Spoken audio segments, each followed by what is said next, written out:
Thank you to the management for letting me speak today.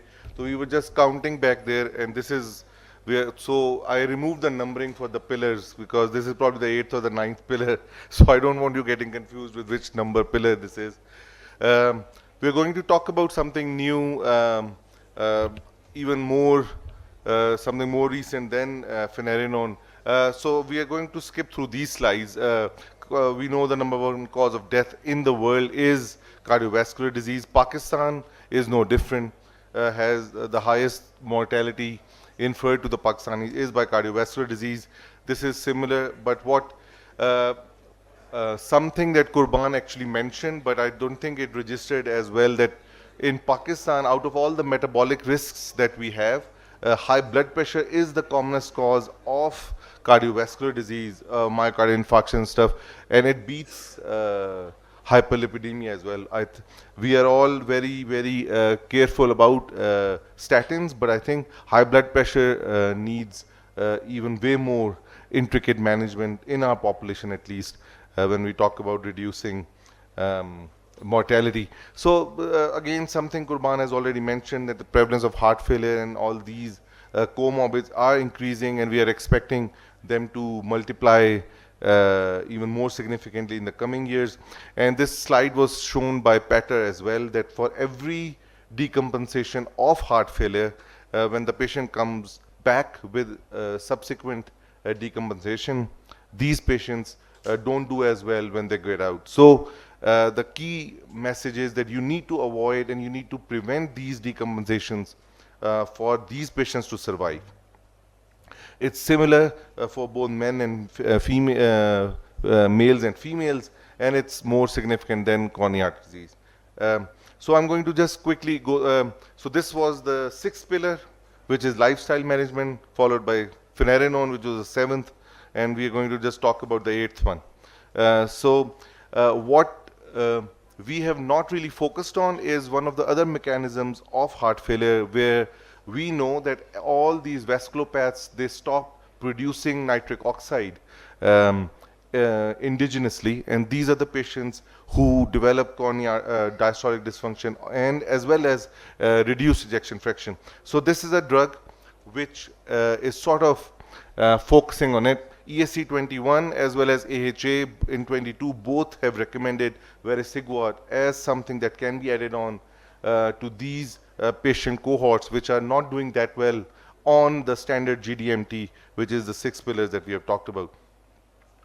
ESC guidelines also mentioned that they have reduced, these medicines not only reduce heart failure hospitalization, but also give you the patient mortality benefit. Quickly, what does this drug do? So all of our metabolically active cells, they need CGMP. If you remember from your biochemistry days, you need CGMP, which is sort of the fuel for your mitochondria. What happens in vasculopathic tissues is that the native nitrous oxide is not that prevalent. When you don't have nitrous oxide, the activated form of CGMP is not being made. If you do not have that activated CGMP, these are the vessels which become vasoconstricted, because nitric oxide is required for vasodilatation, as well as these cells which do not work as well, because remember, mitochondria needs CGMP to act. So this is the basic mechanism. This is showing the same thing. Once you give these cells a chance to activate that CGMP without the presence of nitrous oxide, you are giving these vessels a chance to dilate and reduce cardiac workload. So it's very similar to something that nitrates would do, but with more specific mechanism. So it's describing the same thing. Their main study was Victoria trial, and the primary endpoint was first rehospitalization with heart failure and cardiovascular death. So what it showed was the overall reduction in the combined primary endpoint, that was first rehospitalization as well as cardiac death, was significantly different between the two groups. Remember, these two groups included the 6 pillars of heart failure therapy, including SGLT2 inhibitors and stuff. So for any drug to show a morbidity or mortality benefit on top of these is significant.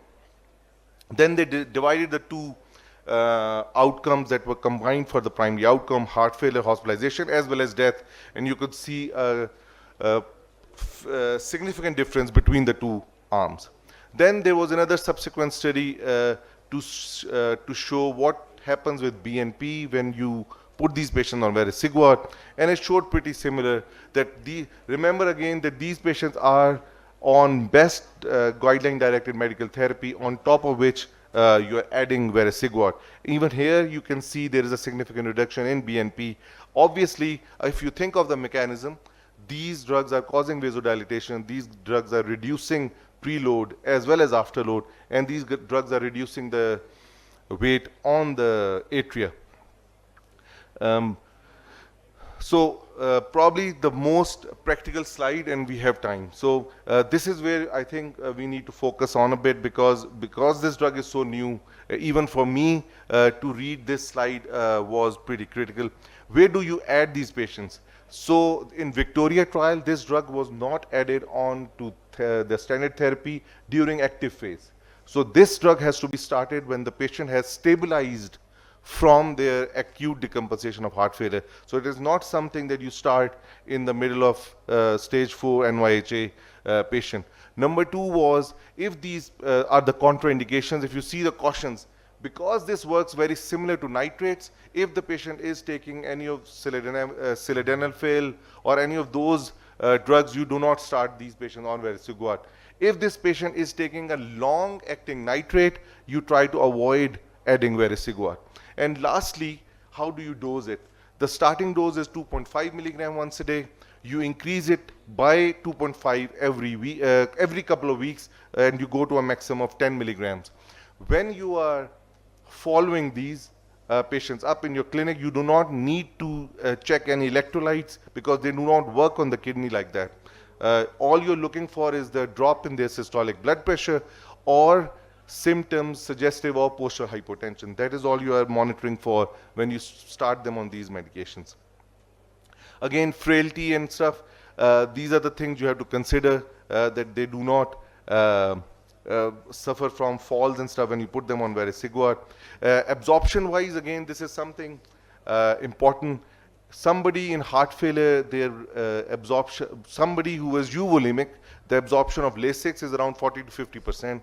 Somebody who is not euvolemic and has a lot of fluid overload, the absorption of Lasix, oral Lasix, goes down to 20 to 30%.